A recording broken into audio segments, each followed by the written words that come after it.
ang mga assault amphibious vehicle ng Pilipinas. Dadagdagan pa nga ba?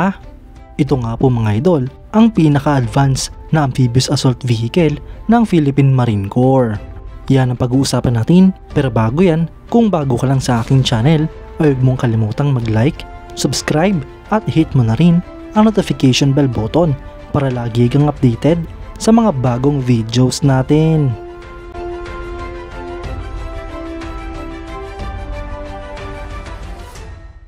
Dahil ang Philippine Navy ay merong acquisition project para sa mga karagdagang landing platform docks, ay napag-uusapan din ang plano ng Pilipinas na dagdagan pa ang assault amphibious vehicle ng Philippine Marine Corps. Ang mga assault amphibious vehicle kasi mga idol ay siyang sumasama at tinatransport ng mga landing platform docks ng Philippine Navy.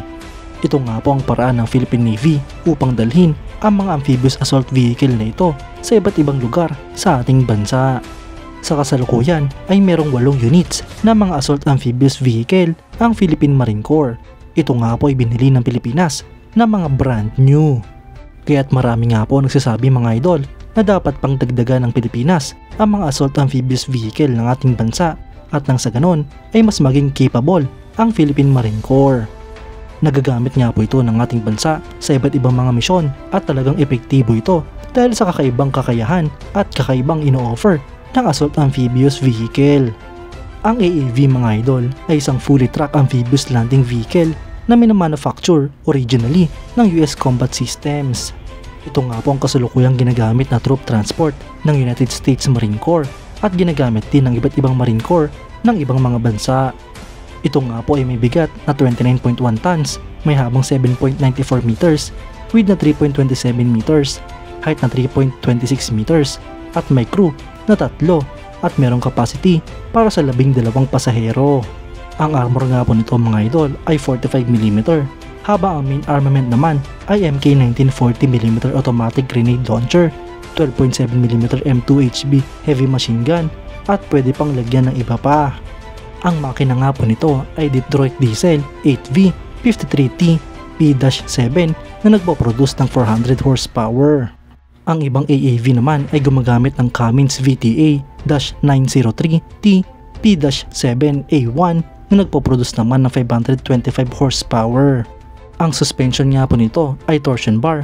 Ito nga po ay may operational range na 480 km at may maximum speed mula 24 hanggang 32 km per hour sa off-road, 72 km per hour naman kapag surface road, at 13.2 km per hour naman sa katubigan.